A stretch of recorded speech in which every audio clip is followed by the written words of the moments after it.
Good morning, grade 10s. Today we are going to revise some of the work that you've learned online, and we are starting with algebraic expressions. So I want to just remind you what the word expression means. Expression means I'm not solving for something. I don't want to get a value for x. I am simplifying it and I'm factorizing it, and it means that your equal sign must always run down the margin when you're answering this question. I never want x equals a value. I always want, for example, equals x plus 3. That's what I want when I'm doing expressions. We're now going to look at what is the difference between simplifying and factorizing. So if my instruction was simplify the following, I would be looking in my brain, I must be thinking, okay, I must be looking for like terms, I must be using exponent rules, I must be doing distribution, and distribution is FOIL. I must be finding LCDs if I'm working with fractions. If my instruction was factorized fully, the things that I must be thinking in my brain are looking for an HCF, and an HCF can include a normal common factor, a normal common bracket, or the sign change rule. And remember, the sign change rule leads to a common bracket, and that common bracket is what the HCF is. The next thing that you should be doing for factorizing is thinking about difference of two squares. And these are the two things that you saw in grade 9. You also saw a trinomial, and we'll get to that now, but these come from grade 9 work. Grade 10 work now is sum or difference of two cubes. We also looked at a trinomial, and the difference was our x squared had a coefficient. In grade 9, your x squared never had a coefficient, and if it did, we could always first take it out as the HCF. But in grade 10, your coefficient is not an HCF, and you have to know how to factorize with that. And then we're also going to look at grouping. And grouping can become an HCF, but it often in grade 10 involves doing other things first before it becomes an HCF. We've often told you that factorizing and simplifying are independent, and that is true. If the instruction is to simplify, I don't want you to factorize. And if the instruction is to factorize, I don't want you to simplify. But sometimes we need to do the one in order to do the other. And I'll show you an example what I mean by that. Part of algebraic expressions is revisiting the number system, and you learned a lot about the number system when you were in grade 8 and 9. The one thing about the number system you didn't learn in grade 8 and 9 was proving that these recurring decimals are rational. Remember, the symbol for rational is a Q, and we have to show why it's rational. Remember, rational numbers can always be written as a fraction, so A over B, where the denominator does not equal to 0, and that's what we have to prove.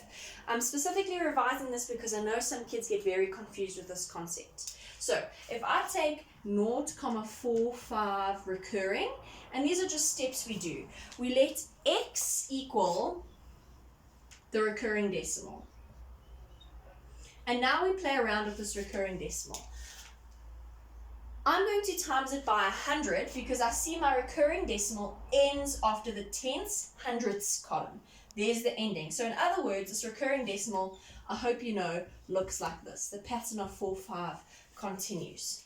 So it definitely continues after the hundredths column, tenths, hundredths. So I'm going to times it by 100. Why do I times it by 100? If I times it by 100, I get 100x equals 45, because I moved the comma twice, comma, my recurring pattern then happens. So if I continues. So if I was looking up here, if I times by 100, remember when I times by 100, I move the decimal place by 2 places. 1, 2. What do I have? 45, comma, the recurring pattern. So that's what I've got here. Why do I do this? Because I want to be able to subtract or get rid of this recurring pattern. So if I subtract these two from one another, if I had to say 100x minus x on my left-hand side, and on my right-hand side, if I had to say 45,45 recurring minus 0,45 recurring, I hope you can see that with the subtraction, it cancels off the recurring pattern. Because I'm minusing, this 0,4, this 45 is subtracted with that 0,45, so that falls away. So what am I left with? I'm left with 99x on this side equals 45, because I'm not subtracting a unit from 45. And lastly, to solve for x, I divide by 99 because that and that cancels. And as you can see, x equals 45 over 99. So right in the beginning, I said x equals the recurring decimal, and now I've got x equals a fraction. So if x is equal to the fraction and x is equal to the recurring decimal, these two things must be therefore equal to one another. And hence, I've shown that a recurring decimal is rational because I wrote it as a fraction. So the second question looks the same as the first question, but it's slightly different. Why? Because our recurring is only happening with the 5. So if I let x equal my recurring decimal, okay, I hope you can see that the pattern looks like this. And now it's a bit tricky because the 4 isn't recurring, and this is something why it's tricky, and you must remember what to do with this, but the 5 is. So typically, because I see it ends in the hundreds column, we would times it by 100. If I times it by 100, I'd get 100x equals, when I multiply by 100, I move the comma twice, so I get comma, comma. So 100x equals 45, comma 5 recurring. Right, if I had to subtract these two from one another, when I look at subtracting the decimals, here I've got 5, 5, 5, 5, 45 recurring, right? And I'm subtracting 0.45 recurring. Does this cancel off the recurring pattern? Unfortunately, it doesn't. If I had to subtract, I would not end up with comma 0. It wouldn't cancel. So we have to do something else. We are now going to times this recurring decimal by 10. So I'm going to land there. So if I have 10x, on this side I move my comma once, and I have 4, 5 recurring. I wonder if you can see it. These two have the same recurring pattern. So therefore I can subtract these two amounts from one another, because then the recurring pattern will disappear. So let's do it right like this, one under each other. If I subtract 100x minus 10x, I'm left with 9x on this side, and 45, 5 recurring minus 4, 5 recurring, I'm left with 41 on the dot, because the comma 5 pattern changes. Sorry, cancels. How to solve for x? I divide by 9 because that cancels, and I'm left with x equals 41 over 9. So right in the beginning I said x equaled my recurring decimal, and at the bottom I've also got x equals a fraction. So if x is equal to this and x is equal to a fraction, these two must be the same. Hence, I've written this recurring decimal as a rational number because I've made it into a fraction. Okay, so our next question under our first question for simplifying, but our next question is multiplying a binomial with a trinomial. Last year in grade 9, you did multiplying a binomial with a binomial. What do I mean by binomial? 2 terms, and a trinomial would be 3 terms, and we called this process FOIL. Now this year, you've learned to multiply a binomial by a trinomial. And we use a similar process to FOIL. We're going to take the first term and distribute it to the 3 terms there, and we're going to take the second term and distribute it to the 3 terms there. So this is the distributive law when we do algebraic expressions, which means I bomb things into each other. So I'm going to bomb this first term in, sending it over here, and we have 3x times 3x squared is 9x cubed. 3x times this term here is 18x squared y, and 3x times this last term is 12xy squared. I'm running out of space. You should just have it on one straight line, but now I'm going to distribute or bomb in that 2y. So I should be carrying on, but I end up with 6x squared y plus, sending it there, 12xy squared plus 8y cubed. Now my last thing to do is to gather like terms. Like terms means my exponents look exactly the same. So here's 18x squared y, and here's 6x squared y. And then I've got 12xy squared and 12xy squared. So those are my 2 like terms. So there's no other x cubed, so I just bring down the 9x cubed. These two are like terms. 18 plus 6 is 24 x squared y. 12 and 12 is 24 xy squared. And y cubed doesn't have any friends. So you just bring that down. And that's the distributive law. Right, now we have question 3.2. We're still simplifying. My problem is I have fractions. So what I always think of is if I had normal fractions, so for example, if I had 2 over 3 plus 3 over 4, how do I add these things together? I have to find an LCD. And I'm going to do exactly the same here. I have to find a number that I can multiply with or multiply to get 2. So because it's an expression, my equal sign always run down the side. So what number, denominator, can I get to by multiplying? There's an x and an x squared. So I can definitely multiply them by x to get to x squared. So I'm just going to write this down. X squared would be my x value. And I've got a 2. So I also need to have 2x squared. So how do I get this denominator to look like this? I need to multiply it by 2x. And what you do to the bottom, you do to the top. So I multiply that by 2x. The second term in the expression, how do I make it look like this? Well, I need to multiply it by x. So what I do to the bottom, I do to the top. And the third term, how do I make this look like this? I simply multiply by 2. And what I do to the top, I do to the bottom. So I'm going to put it all over my LCD, which is 2x squared. And it should look like this.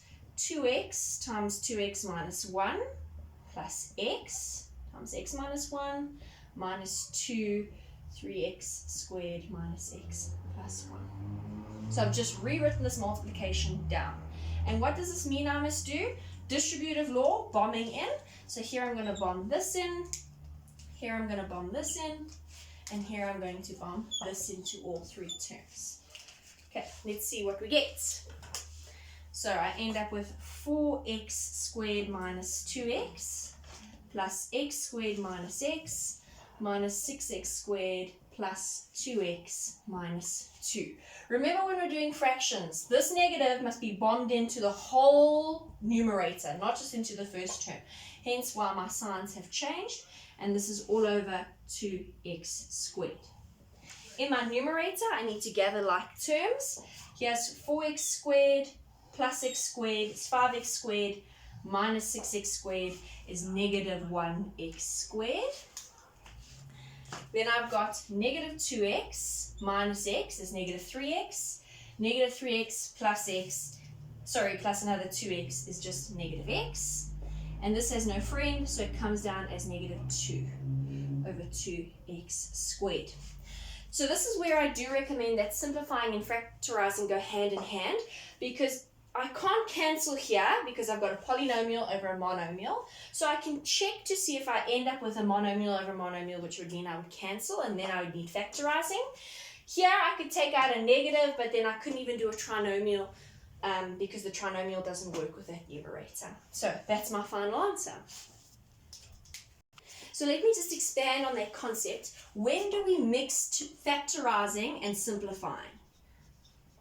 When do we say simplify and factorize? Not when do we say, we'll never say simplify and factorize in the same question, but when do we know when to intertwine these two things? Well, for example, what happens if I had 4x squared plus 2x all over 2x? Okay, I've got a fraction, and my instruction would be to simplify. I've got a polynomial, many terms, over a monomial, one term. I'm not allowed to cancel. The only time you're allowed to cancel, which you have seen before, for example, is if I had 2x squared y over y. Monomial over monomial, which means I can cancel things. But that is not the case here. I need to make this fraction into a monomial over a monomial. So what is the process removing the numerator, which is a polynomial, and making it into a monomial?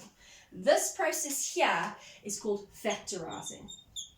And that is when I interuse these two knowledges. So if I had to look here and I had to factorize the polynomial, I definitely just take out an HCF. My HCF would be 2x.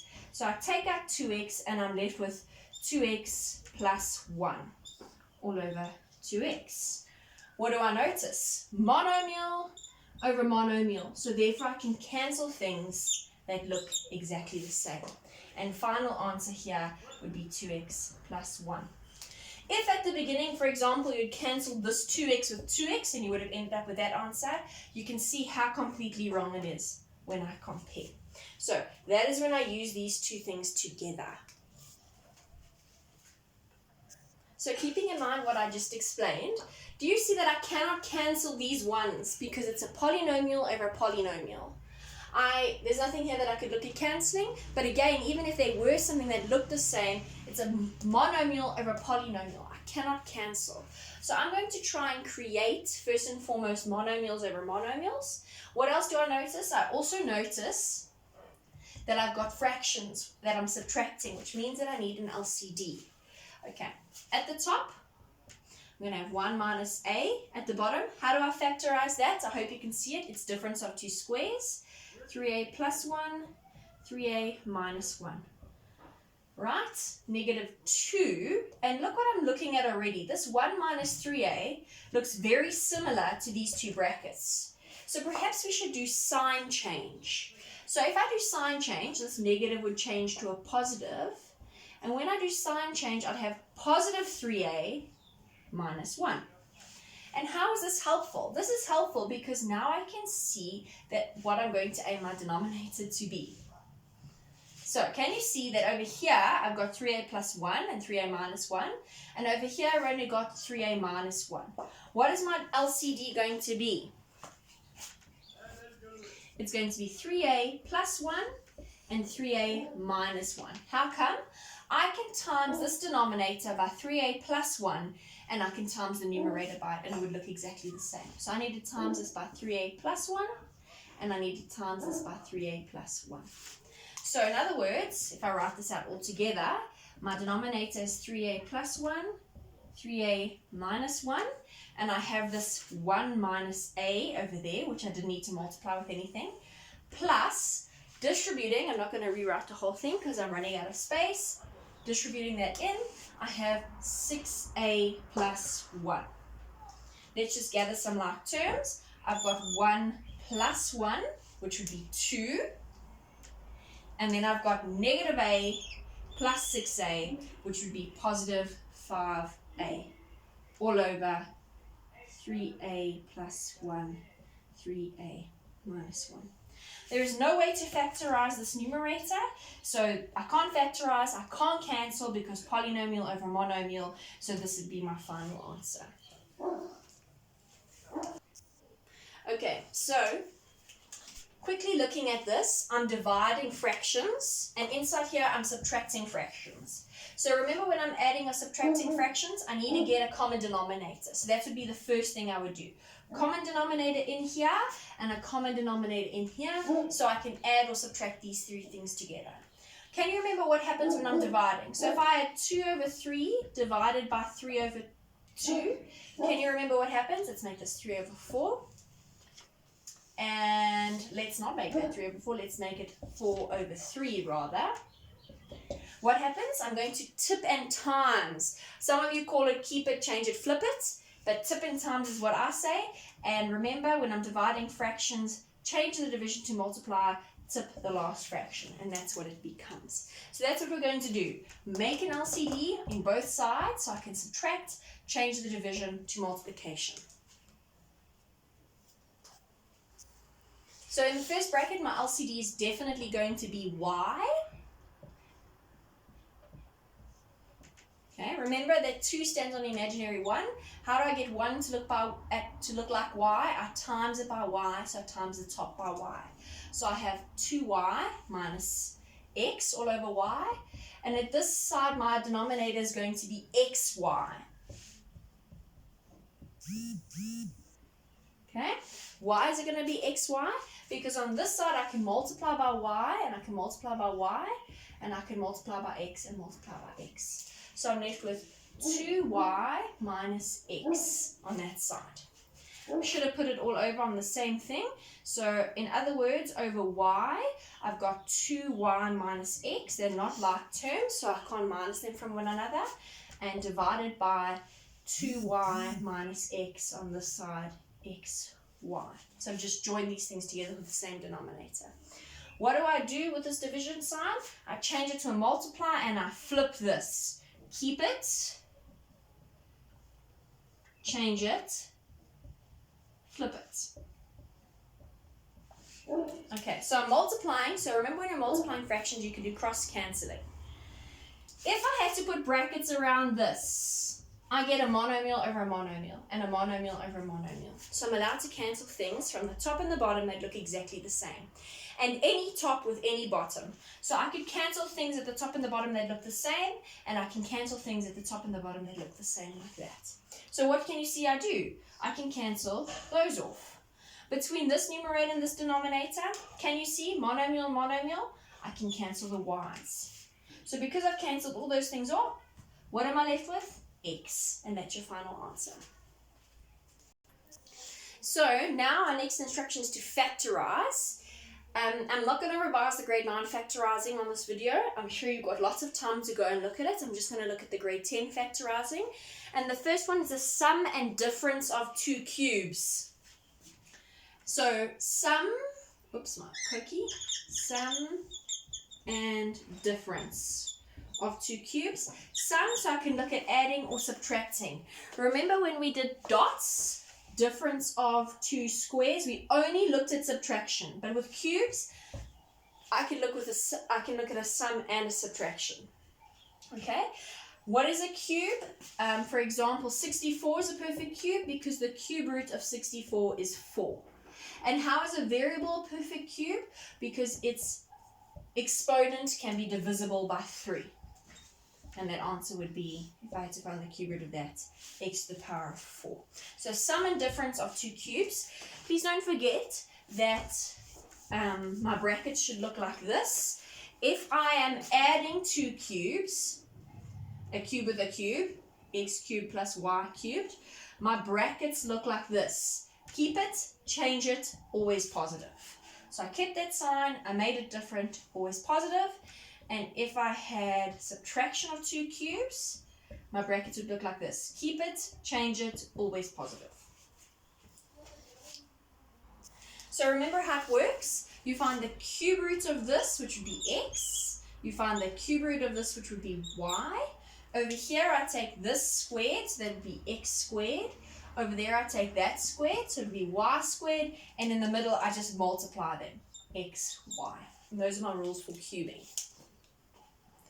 So, if we look at this, 8 is the perfect cube. 18 is a perfect cube because 18 can be divisible by 3. So, my answer to this is algebraic expression, so equal signs running down the side.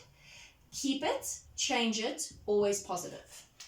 So, I find the cube root of 8, which is 2, and the cube root of 18, which is A18, which is 18 divided by 3. So, I've got a to the power of 6. Over here, I square that, so 2 squared is 4. Over here, I square A6, which is A12.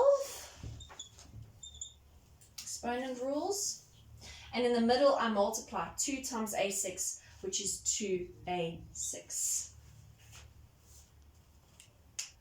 So question 4.2, I've got 4 terms, and whenever you have 4 terms, you must always do grouping. So finding something common between them. But my clue is, if I've got these squares or cubes, to look for difference of 2 squares or difference of 2 cubes, or perhaps even a trinomial.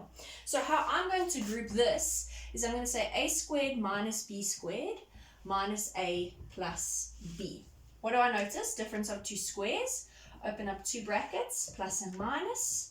A plus b, a minus b, minus a plus b. This and this look very similar, but what would I need to do? I would need to do some sign change, because that negative only belongs to the a, and here I don't have negative a's. So if I do sign change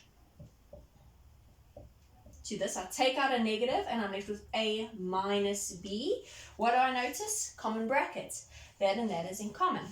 So I take out my common bracket of a minus b, and what am I left with? Over here I'm left with a plus b minus 1. Remember, when I take this out and it's exactly the same, it's as if I'm dividing this by itself, and anything divided by itself is 1, not 0. So in 4.3 we have a trinomial, and it's a grade 9 trinomial because it's in the form of x squared plus bx plus c, where my x squared doesn't have a coefficient. So remember, how do we do this? We open up two sets of brackets. We choose our signs. This tells me I must have a plus and a minus. Okay, and here I must have an x and an x. What factor pairs of 34 get me to negative 15?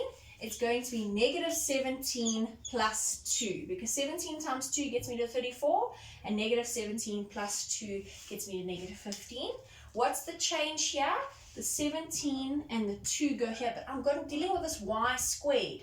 So when I multiply these two together, not only do I want negative 34, I want negative 34y squared. So that means I also need to put in a y over there, and that is my final answer. Okay, so our last question for today is also under factorizing, and this is a grade 10 trinomial. Why do I say that? Because my x squared has a coefficient that cannot be factorized out as an HCF. 2 cannot be taken out. So I hope you remember how to do this. I'm going to rewrite negative 9 in two pieces. How am I going to choose the two pieces? I say 2 times by 5 gives me 10. And what are the factor pairs of 10? 1 and 10, 2 and 5. I need to choose my signs. Just as always, my signs are a plus and a minus. What plus and minus pairs are going to get me to negative 9? Well, plus 1 minus 10. So 1a minus 10a would still give me negative 9a. I've got 2a squared minus 5 on that side. Equal sign should be running down the side. Now I've got grouping, and I'm going to take out an HCF here. The HCF between these two terms is a, and I'd be left with 2a plus 1. And an HCF between these two would be negative 5, and I'd be left with 2a plus 1 as well. What do you see? Common bracket. So I take out my common bracket of 2a plus 1, and I say what remains is a minus 5. So 4.5, which isn't, well, it is. So 4.5 looks like this. And I didn't show you this last time when we did factorizing, so I just want to make sure you understand this. Normal kind of factorizing, because I don't have a coefficient here. So if I open up two sets of brackets, choose my signs, plus, minus. What things, when I multiply this term with this term, right, are going to get x to the power of a quarter. Usually I have x squared, that's why I put x and x, because x times x is x squared. What's going to get me to x to a quarter? Well, I'll tell you, it's going to be x to a half times x to a half. Because what happens? When I multiply these, I add the powers, and when I multiply these, okay, sorry, I wrote it down wrong. It's supposed to be x to a half and x to a quarter. So when I open up my two brackets, plus and minus, what two things when I multiply am I going to get to x to a half? So when I multiply this with this, what am I going to do to get to x to a half? Remember, when you're multiplying exponents, keep the base, add the powers. So that means if I took x to the power of a quarter times x to the power of a quarter, I would end up with quarter, x to the power of a quarter. Keep the base, add the powers, which is x to the power of a half. And I get back there. So that's why I choose x to the power of a quarter. And look how cool this is, because I can definitely see that's going to be x to the power of a quarter. So what two factors of 6 can I multiply and add to get to negative 7? Oh, this is supposed to be a plus, and this is supposed to be a minus and a minus. Sorry, it's going to be negative 1 and negative 6. Because when I multiply negative 1 with negative 6, I get to positive 6, but negative 1 minus 6 is negative 7. So that's my answer.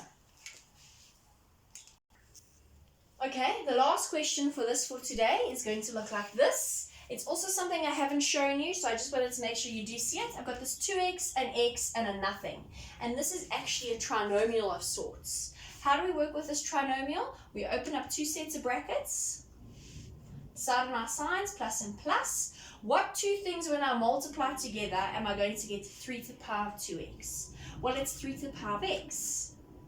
Because 3 to the power of x times 3 to the power of x, keep the base, add the powers, x plus x is 2x. Hence, I get back there. And then I just need what multiples or factor pairs of 4 am I going to use that I multiply to get to positive 4, and it's going to be 2 and 2.